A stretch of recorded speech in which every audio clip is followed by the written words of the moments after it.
अध्याय 2. सिद्धयोग्याचे दर्शन, विचित्रपुरीचा वृत्तांत. हा अध्याय पठण केल्याने मनक्लेश निवारण होते. श्री गुरुवे नमः. श्रीपादराजं शरणं प्रपद्ये. मी मरुत्व मैले या पुण्यस्थळी घडलेल्या रोमहर्षक अनुभवाचे मनन करीत, श्रीपाद श्री वल्लभ स्वामींचे स्मरण करीत पुढील प्रवासाला प्रारंभ केला. मार्गात अनेक पुण्यात्मांचे, थोर संतांचे दर्शन घेत मी मार्गक्रमण करीत होतो.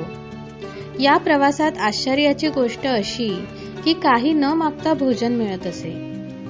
पांड्य देशातील कदंब वनात जाईपर्यंत माझ्या शरीराचे वजन क्रमाक्रमाने कमी होत होते. या प्रांतात अतिजागृत असे शिवलिंग होते. त्याचे मी दर्शन घेतले व विश्रांतीसाठी शिवालयात थोडा वेळ थांबलो. नंतर प्रवास करण्यास सुरुवात केली. मार्गात मला सिद्ध योगींद्र नावाच्या एका महान तपस्व्यांचा आश्रम लागला. मी आश्रमात जाऊन त्या महापुरुषांचे चरणी नतमस्तक झालो. त्यांनी मोठ्या वात्सल्यपूर्ण भावाने माझ्या डोक्यावर हात ठेवला आणि श्रीपाद श्री वल्लभ दर्शन प्राप्तिरस्तु असा तोंड भरून आशीर्वाद दिला. त्यांच्या चरणस्पर्शाने माझे शरीर कापसाप्रमाणे हलके वाटू लागले होते. ते महायोगी म्हणाले, तू दर्शन घेतलेले ते शिवलिंग अत्यंत जागृत आहे. त्याची कथा सुद्धा मोठी रंजक आहे. देवेंद्राने आपल्या सामर्थ्याने अनेक राक्षसांना मारून टाकले, परंतु त्याच्यातील एक राक्षस पळून गेला व त्याने महादेवाची तपस्या करण्यास सुरुवात केली. तो ध्यानस्थ असताना इंद्राने त्याला निर्दयतेने ठार केले. त्याच्या हत्येमुळे इंद्राचे सारे तेज लोप पावले व तो निस्तेज दिसू लागला. या पापाचे क्षालन करण्यासाठी त्याने अनेक तीर्थांचे दर्शन घेतले. पांड्य देशातील कदंब वनात तो आला आणि काय आश्चर्य, तेथील शिवलिंगाच्या प्रभावामुळे तो पूर्वीसारखा कांतिमान तेजस्वी दिसू लागला. त्याला अत्यंत आनंद झाला व त्या क्षेत्राचे महात्म्य जाणून घेण्याची उत्कंठा लागली. इंद्राने ते वन मोठ्या उत्सुकतेने पाहिले. तेव्हा त्या दिव्य शिवलिंगाचे दर्शन झाले. मोठ्या भक्तिभावाने त्याने त्याचे पूजन अर्चन केले. नंतर त्या स्वयंभू लिंगावर हे सुंदरसे देवालय बांधले. हे इंद्राने प्रतिष्ठापना केलेले शिवलिंग समस्त पापांचे हरण करणारे असून अत्यंत मंगलदायक आहे. पुण्यवंतांनाच श्री दत्तप्रभूंच्या भक्तांना विनायसायास याचे दर्शन घडते. मी त्या महायोग्याचे हे वक्तव्य ऐकून अत्यंत रोमांचित झालो होतो. मोठ्या श्रद्धाभावाने त्यांचे चरणकमली मी नमस्कार केला. तेव्हा त्यांनी त्या शिवलिंगाचे पुन्हा एकदा दर्शन घेण्यास सांगितले. मी त्यांच्या आदेशानुसार पुन्हा त्या वनात गेलो. तेथे मला अतिशय सुंदर असे शिवालय दिसले, पण मी पाहिलेले शिवमंदिर हे नव्हतेच. मला हे मंदिर श्री मीनाक्षी सुंदरेश्वराच्या मंदिरासारखे अप्रतिम वाटले. मी मोठ्या श्रद्धेने शिवलिंगाचे दर्शन घेतले व श्री सिद्ध योगींद्राकडे येण्यास निघालो. मी श्रीपाद श्री वल्लभ स्वामींचे मनात चिंतन करून पुढे प्रवास करण्यास प्रारंभ केला. तेव्हा सूर्यास्त होऊन अंधकार चोहीकडे पसरला होता. मी मार्गक्रमण करत होतो. माझ्या मागून प्रकाशाचा झोत आल्यासारखे वाटल्याने मी मागे वळून पाहिले. माझ्या मागे 3 शिरे असलेला एक सर्प येत होता. त्याच्या मस्तकावर 3 दिव्य मणी होते. त्यांचाच प्रकाश मला मार्ग दाखवित होता. मी अत्यंत भयभीत झालो होतो. माझ्या हृदयाचे स्पंदन वाढत होते. मी श्रीपाद श्री वल्लभाच्या दिव्य नामाचा उच्चार करीत पुढे चाललो होतो. त्या सर्पाचा उजेड मार्ग प्रदर्शन करीत होता. शेवटी मी कसा बसा श्री सिद्ध योगींद्राच्या आश्रमात पोहोचलो. तेव्हा तो दिव्य सर्प व त्याचा प्रकाश तत्काल अदृश्य झाला. श्री सिद्ध योगींद्रांनी माझे मोठ्या प्रेमाने स्वागत केले. व केळीच्या पानात भाजलेले गरम गरम चणे प्रसाद म्हणून दिले. मी ते पोटभर खाल्ले, परंतु माझ्या हृदयातील धडधड काही कमी झाली नव्हती. तेव्हा त्या दयामूर्ती योगीश्वरांनी मला मोठ्या प्रेमभावाने माझ्या धडधडत्या छातीवर हात फिरवला. नंतर तो दिव्य हस्त माझ्या मस्तकावरून फिरवला व माझ्या डोळ्यांनाही प्रेमस्पर्श केला. त्या करुणामय स्पर्शाने माझ्या हृदयातील सारी धडधड पार पळून गेली.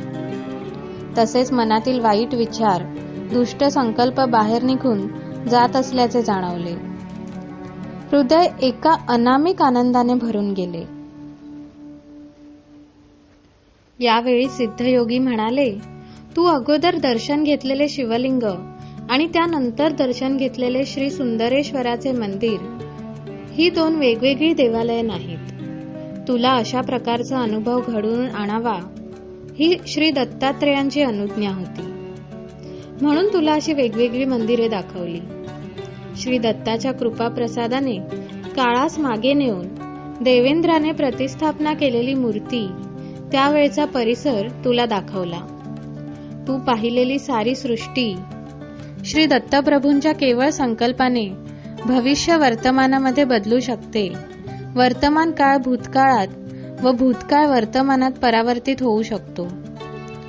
भूतकाळातील घडलेल्या साऱ्या घटना वर्तमान काळात घडत असलेल्या व भविष्यकाळी घडणाऱ्या साऱ्या घटना श्री दत्तप्रभूंच्या संकल्पानुसार एखादी गोष्ट घडणे, न घडणे अथवा वेगळ्या प्रकारे घडण्यास श्री दत्तप्रभूंचा संकल्पच कारणीभूत असतो. ज्या संकल्पाने सृष्टीची उत्पत्ती, स्थिती व लय होतो, त्या महासंकल्पाचे प्रणेते प्रत्यक्ष श्री दत्तप्रभूच आहेत. तेच सगुण रूपात पिठिकापुरम या क्षेत्री श्रीपाद श्री वल्लभ या नावाने अवतरले आहेत. तेथील लोकांनी त्यांचे सत्य स्वरूप जाणले नाही, परंतु कुरवपूर येथील मासे पकडणाऱ्या कोळी लोकांनी त्यांच्यावर नितांत श्रद्धा ठेवली व अल्पज्ञ असूनही ते स्वामींच्या कृपाप्रसादाने भवसागर आनंदाने पार करून गेले. श्रीपाद श्री वल्लभांची कृपा संपादन करण्यासाठी आपल्यातील अहंकार पूर्णपणे नाहीसा झाला पाहिजे. ज्या वेळेस आपले हृदय काम, क्रोध, लोभ, मोह, मद, मत्सर या षड्रिपेतून मुक्त होईल, शुद्ध होईल, त्यावेळी स्वामींची कृपा होण्यास मुळीच विलंब लागणार नाही. देवेंद्राने प्रतिष्ठापित केलेले ते शिवलिंग धनंजय नावाच्या एका व्यापाऱ्याने पाहिले. त्याने त्या शिवलिंगाचा महिमा आपल्या देशाचा राजा कुलशेखर पांड्यास सांगितला. ही शिवाज्ञा मानून त्याने त्या मंदिराचा जीर्णोद्धार केला व तेथे एका नगराची स्थापना करून त्याला मधुरा नगर असे नाव दिले. कुलशेखर याचा पुत्र मलयध्वज आपल्या पित्याप्रमाणेच ईश्वर भक्त होता. त्याने संतान प्राप्तीसाठी पुत्रकामेष्टी यज्ञ केला होता. त्या यज्ञकुंडातून एक 3 वर्षाची अतिशय लावण्यवती कन्या अवतरित झाली. तिला पाहून राजा व यज्ञ करणारे सारे विप्र, ऋषीगण अत्यंत आनंदित झाले. ही कन्या म्हणजेच मीनाक्षी देवी. तिचा विवाह पुढे सुंदरेश्वराबरोबर झाला. या विवाहात प्रत्यक्ष भगवान विष्णूंनी कन्यादान केले होते. लग्न सोहळा अत्यंत थाटामाटाने साजरा झाला होता. शिवाच्या जटेमधून निघालेली वेगवती नदी मधुरा नगरीतून वाहत होती व तिच्या परिसरातील प्रदेश अत्यंत सुपीक होऊन निसर्गरम्य झाला होता. श्री सिद्धयोगींद्र पुढे म्हणाले, अरे बाबा, सृष्टीमधील प्रत्येक वस्तूमध्ये स्पंदन होत असते. भिन्न भिन्न प्रकारच्या स्पंदनामुळे व्यक्तीमध्ये आकर्षण तर काहींमध्ये विकर्षण होते. पुण्यकर्म, उत्तम आचार आणि विचारांनी स्थूल, सूक्ष्म आणि कारण देहात पुण्यरूपी प्रकपन होते. पाप कर्माने पापरूपी प्रकपन होते. मनुष्याच्या पुण्याईने पुण्यशील व्यक्तींचा संग अर्थात सत्संगाची प्राप्ती होते. पुण्यस्थलांचे दर्शन घडते. पुण्यकर्मात आसक्ती वाढून पुण्याची वृद्धी होत जाते व पापांचा नाश होतो. या सर्वांचे फलस्वरूप म्हणून श्री दत्तप्रभूवर भक्ती जडते. अरे बाबा शंकर भट्टा, तुझ्यावर श्री श्रीपाद वल्लभांची अपार कृपा असल्यामुळेच तू येथे येऊ शकलास. माझ्या सद्भाग्याचे मलाच आश्चर्य वाटत होते. श्री श्रीपाद श्री वल्लभांच्या दर्शनाची तळमळ दर क्षणी वाढत होती. केव्हा एकदा कुरवपुरी जाऊन श्रींच्या चरणी नतमस्तक होईन असे झाले होते. अशा स्थितीतच मला निद्रा लागली. दुसऱ्या दिवशी सकाळी उठलो तर आश्चर्याचा धक्काच बसला. मी एका उंचशा टेकडीवरील पिंपळाच्या झाडाखाली होतो. जवळपास कोणी माणसे नव्हती. मी रात्री ज्या सिद्ध योगींद्रांच्या आश्रमात राहिलो होतो तो आश्रम दिसत नव्हता. मला वाटले रात्रभर ज्या आश्रमात राहिलो, श्री सिद्ध योगींच्या वचनामृताचा आस्वाद घेतला तो एक भ्रम होता का, असे नाना विकल्प मनात येऊ लागले. तेव्हा मी आपले सामान आवरून घेऊन पुन्हा प्रवास सुरू केला. सकाळी निघालेला दुपार झाली तरी चालतच होतो. थोड्याच वेळात एक लहानसे गाव दिसले. मला अत्यंत भूक लागली होती. मी ब्राह्मणांच्या शिवाय इतर कोणाचे घरी अन्न ग्रहण करीत नसे. त्या गावात एकही ब्राह्मण नव्हता. ते गिरिजन लोकांचे गाव होते. त्यांचा मुख्य माझ्याजवळ आला व म्हणाला, आमच्या गावात कोणीही ब्राह्मण नाही. आम्ही तुला फळे व मध देतो. त्याप्रमाणे त्या वृद्ध गृहस्थाने मला फळ व मध आणून दिले. मी ते खाणार एवढ्यात एक कावळा उडत आला आणि माझ्या डोक्यावर येऊन बसला व चोचीने डोक्यात इजा करू लागला. मी त्याला हाकलण्याचे खूप प्रयत्न केले, परंतु व्यर्थ गेले. तेवढ्यात बाजूस असलेल्या झाडावरून एकदम 4-5 कावळे आले. ते माझ्या हातावर खांद्यावर बसून चोचीने हातापायांना जखमा करू लागले. मी तेथून फळे मध टाकून पळालो. तो वृद्ध गृहस्थ म्हणत होता, मी कोणा सिद्ध पुरुषांची निंदा केली असेल त्यामुळेच हा कावळ्यांचा त्रास भोगावा लागला. मला आठवले, मी त्या सिद्ध योगींद्राबद्दल मनात शंका घेतली होती. त्याच अपराधाची ही शिक्षा होती. माझे शरीर रक्तबंबाळ झाले होते. मी पळत होतो. कावळे पाठलाग करीतच होते. मी श्रीपाद श्री वल्लभांची मनोमन प्रार्थना केली व या संकटातून सुटका करण्याची विनंती केली. तेव्हा मला समोर एक औदुंबराचे झाड दिसले. मी त्या झाडाखाली विश्रांतीसाठी बसलो. त्यावेळी मला जाणवले की माझ्या शरीरातून एक प्रकारचा दुर्गंध येत आहे. त्या वासामुळे जवळपास असलेल्या वारुळातून सर्प बाहेर आले आणि दंश करण्यास सुरुवात केली. त्यांच्या त्या विषाने मी मृतप्रायच झालो. तोंडातून फेस येत होता. हृदयाचे ठोके मंद गतीने चालले होते. केव्हा मृत्यू येईल ते सांगता येत नव्हते. सायंकाळ झाली होती. धोबी कपडे धुवून वाळवून कपड्याचे गाठोडे गाढवावर घेऊन ते घरी जात होते. माझी स्थिती पाहून त्यांना दया आली. त्यांनी मला एका गाढवावर बसवले व त्यांच्या गावातील चर्मवैद्याकडे घेऊन गेले. त्या वैद्याने वनातील काही मुळ्याचा रस काढून मला पिण्यास दिला. सर्पदंश झालेल्या जागेवर थोडी पाने बांधली. पिंपळाच्या कोवळ्या पानांचा रस काढून तो जखमेवर लावला. माझ्या दोन्ही कानात पिंपळाच्या पानाचे देठ लावले होते. विष जसजसे पिंपळाच्या पानात उतरू लागले तशा तशा वेदना असह्य होऊन मी ओरडू लागलो. विष पूर्ण उतरून गेल्यावर मला बरे वाटले. ती रात्र मी वैद्याच्या घरीच काढली. तो वैद्य श्री दत्तप्रभूंचा भक्त होता. तो रात्रीच्या वेळी आपल्या कुटुंबियासह मधुर आवाजात दत्तप्रभूंचे भजन गात होता. मी पलंगावर निजलो होतो. त्यांच्या त्या रसभरीत कीर्तन गायनाने माझे हृदय श्री दत्तप्रभूंच्या अनुकंपेने भरून आले होते. त्या वैद्याने केलेल्या उपचारांनी मी पूर्ण बरा झालो होतो. त्याचे हे उपकार कसे फेडावे हे मला समजत नव्हते. भजन संपून तो वैद्य माझ्याकडे आला.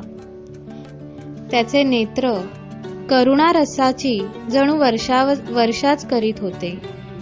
तो म्हणाला, माझे नाव वल्लभदास आहे. मी चर्मकारांचा वैद्य आहे. मी नीच जातीचा असलो तरी मी जाणतो की तुम्ही श्रीपाद श्री वल्लभांच्या दर्शनासाठी निघाला आहात. तुम्हाला कावळ्याकडून त्रास झाला व सर्पदंश का झाला ते सुद्धा मला माहीत आहे. आपले नाव शंकर भट्ट आहे ते मी जाणतो.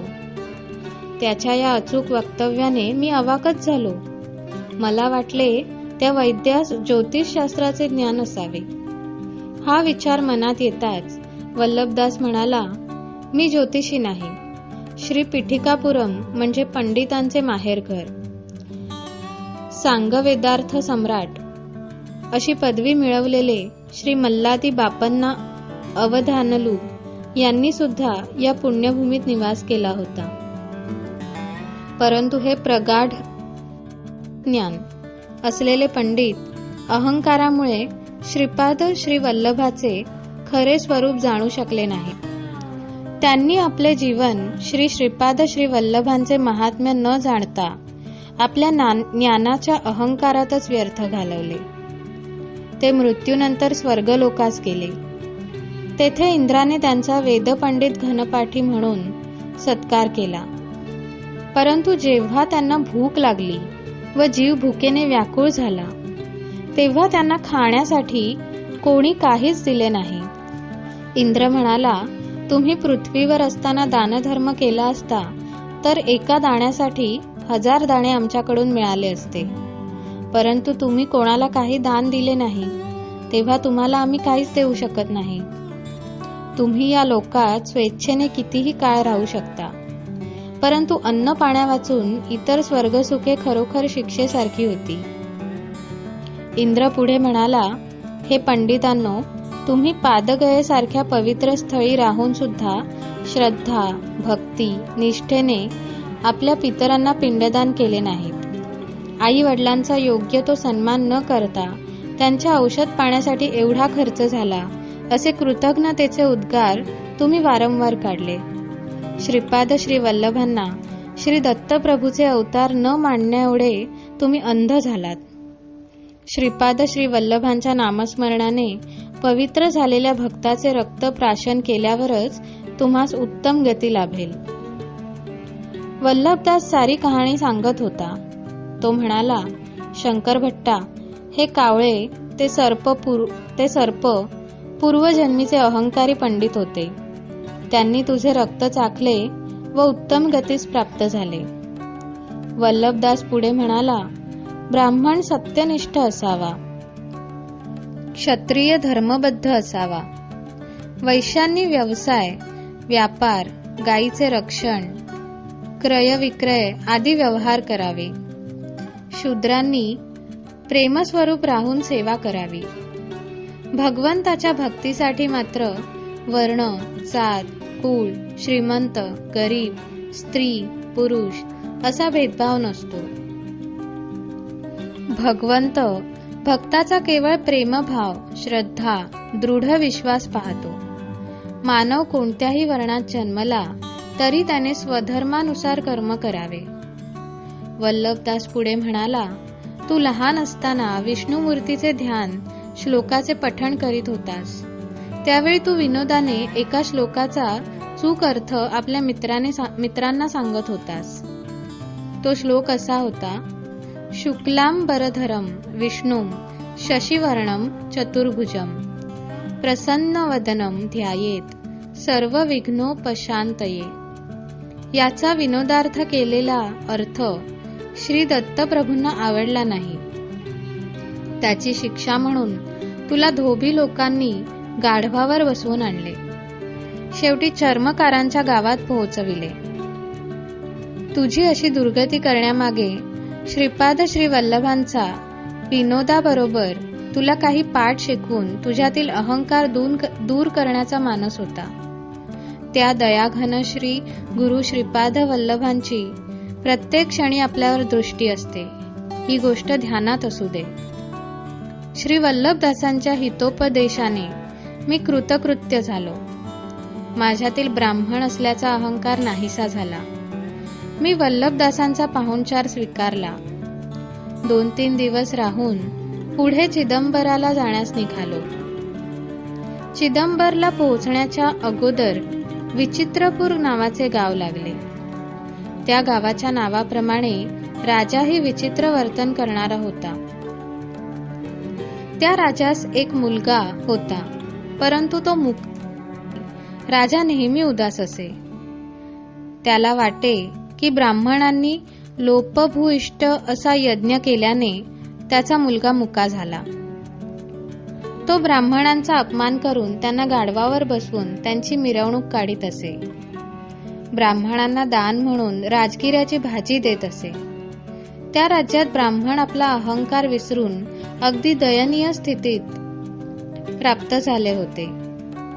एक विद्वान ब्राह्मणास राजाने मूक भाषेवर ग्रंथ लिहिण्याची आज्ञा केली होती. त्या राजाज्ञेनुसार ते राजगुरू ब्राह्मण मूक भाषेवर संशोधन करू लागले होते. राजाच्या सैनिकांनी मला आपण ब्राह्मण आहात का असा प्रश्न विचारला. मी होकारार्थी मान हलविताच आपणास आमच्या महाराजांचे आग्रहाचे निमंत्रण आहे असे म्हणून राजवाड्यात येण्याची विनंती केली. मी त्यांच्याबरोबर राजासमोर उभा राहिलो. मला भीतीने घाम फुटला होता. मी तेव्हा मनोमन श्री श्रीपाद वल्लभांची प्रार्थना केली व नामस्मरण करू लागलो. राजाने मला पहिला प्रश्न विचारला, तेवढ्यास एवढे तर एवढ्याला किती होईल? मी गंभीरपणे उत्तर दिले, एवढ्याला एवढेच. माझ्या उत्तराने राजाला आश्चर्य वाटले व तो म्हणाला, महात्मन, आपण मोठे पंडित आहात. आपल्या दर्शनाने मी धन्य झालो. राजाने आपल्या पूर्वजन्मातील आठवणी सांगण्यास सुरुवात केली. तो त्या जन्मी एक ब्राह्मण होता. त्याच्या घरी राजगिरा पिकत असे. ती भाजी तो सर्वांना मुक्त हस्ताने देत असे. त्याच्या सहाध्यायी ब्राह्मणाकडून यजमानांच्या घरी पूजा अर्चा, अभिषेक आदी करवून घेत. यजमानांनी दिलेली दक्षिणा मात्र स्वतः घेऊन अगदी अल्पशी त्या गरीब ब्राह्मणास देत असत. त्यांच्या घरची राजगिऱ्याची भाजी सुद्धा फुकटच घेत. कालचक्र फिरत गेले. दुसऱ्या जन्मी तो गरीब ब्राह्मण राजा म्हणून जन्मला आणि त्याला त्रास देणारे, लुबाडणारे ब्राह्मण दुसऱ्या जन्मी सुद्धा त्याच राज्यात ब्राह्मण म्हणून जन्मले. तो राजा पूर्वीच्या जन्मी दिलेल्या राजगिऱ्याच्या भाजीच्या दानाच्या कैकपट या जन्मात दान देत होता. त्याला अचाट दानाचे फळ काय मिळेल याचे उत्तर हवे होते. मी राजाला म्हणालो, महाराज, राजगिऱ्याची भाजी कितीही दान केली तरी तिच्या 100 पटीने तीच भाजी आपणास मिळेल. सध्याच्या परिस्थितीत रत्न, मणी, सोने आदी दान करणे तुझ्या हिताचे आहे. माझ्या उत्तराने राजास आनंद झाला. आता दुसरा प्रश्न मूक भाषेचा होता. राजगुरूंनी माझी परीक्षा घेण्यासाठी आपली 2 बोटे दाखवून 1 का 2 असे खुणेनेच विचारले. त्यांनी मला एकटाच आलास का, सोबत कोणी आहे असा प्रश्न वाटून मी एकटाच आलो असे दर्शविण्यास 1च बोट दाखवून खुणेनेच उत्तर दिले. त्यानंतर त्यांनी 3 बोटे दाखवली. 3 संख्या पाहताच मला दत्तात्रयांची मूर्ती आठवली. तुम्ही दत्तभक्त आहात का असा प्रश्न वाटला. मी भक्ती ही गुप्त असावी असे जाणून हाताची मूठ बंद करून दाखवली व भक्ती हा विषय अंतरंगाचा आहे असे सांगितले. नंतर राजगुरूंनी गोड पदार्थांचा, मिठाईचा भंडारच मला देत असल्याची खूण म्हणून त्याचे हातवारे केले, परंतु मी हाताने ते नाकारले व माझ्याजवळ असलेले पोहे पुरचुंडीतून काढून त्यांना दिले. मला गोड पदार्थांपेक्षा पोहेच जास्त आवडतात. तुम्ही सुद्धा याची चव पाहू शकता असा माझा भाव होता. माझ्या उत्तरांनी राजगुरू अति प्रसन्न झाले आणि राजास म्हणाले, राजा, हा फार मोठा पंडित आहे. हा मुक्यांच्या भाषेत सुद्धा मोठा पंडित आहे. 2 परीक्षांमध्ये तर मी सफल झालो होतो. आता 3री परीक्षा डोळ्यासमोर भेडसावीत होती. राजगुरूंनी सांगितले, चमक मधील श्लोक वाचून त्याचा अर्थ सांगावा. मी श्रीपाद श्री वल्लभांचे मनोमन स्मरण करीत एक श्लोक वाचला व त्याचा अर्थ सभेत समजावून सांगितला. मी सांगितलेला अर्थ असा होता: एका चमे म्हणजे एक, तिसरं शमे म्हणजे एकाला 3 जोडले असता 4 होतात व त्यांचे वर्गमूळ 2 येते. पंचचमे म्हणजे 4त 5 मिसळल्यास 9 होतात, त्याचे वर्गमूळ 3 येते. सप्तचमे वर आलेल्या 9 मध्ये 7 मिसळल्यास 16 येतात व त्याचा वर्गमूळ 4 येतो. नवचमे म्हणजे वरील 16 संख्येत 9 मिसळले असता 25 येतात व त्याचा वर्गमूळ 5 येतो. एकादशचमे म्हणजे वरील 25 मध्ये 11 मिसळल्यास 36 येतात व त्याचे वर्गमूळ 6 येते. त्रयोदशचमे म्हणजे वरील 36 संख्येत 13 मिसळल्यास 49 येतात व त्याचे वर्गमूळ 7 येते. पंचदशचमे म्हणजे वरील 49 संख्येत 15 मिसळले असता 64 होतात व त्याचे वर्गमूळ 8 येते. सप्तदशचमे याचा अर्थ वरील 64 संख्येत 17 मिसळले असता येणारी संख्या 81 आणि त्याचे वर्गमूळ 9. नवदशचमे म्हणजे वरील 81 संख्येत 19 मिसळले असता 100 होतात व त्याचे वर्गमूळ 10 येते. एकविंशतिचमे म्हणजे वरील 100 संख्येत 21 मिसळवल्यास संख्या 121 होते व त्याचे वर्गमूळ येते 11. त्रयोविंशतिचमे वरील 121 संख्येत 23 मिसळले असता 144 होतात व त्याचे वर्गमूळ येते 12. पंचविंशतिचमे याचा अर्थ वरील 144 संख्येत 25 मिसळले असता 169 होतात व त्याचे वर्गमूळ येते 13. सप्तविंशतिचमे याचा अर्थ वरील 169 मध्ये 27 मिसळले असता 196 होतात व त्याचे वर्गमूळ येते 14. नवविंशतिचमे म्हणजे वरील 196 मध्ये 29 मिसळल्यास 225 होतात व त्याचे वर्गमूळ 15 येते.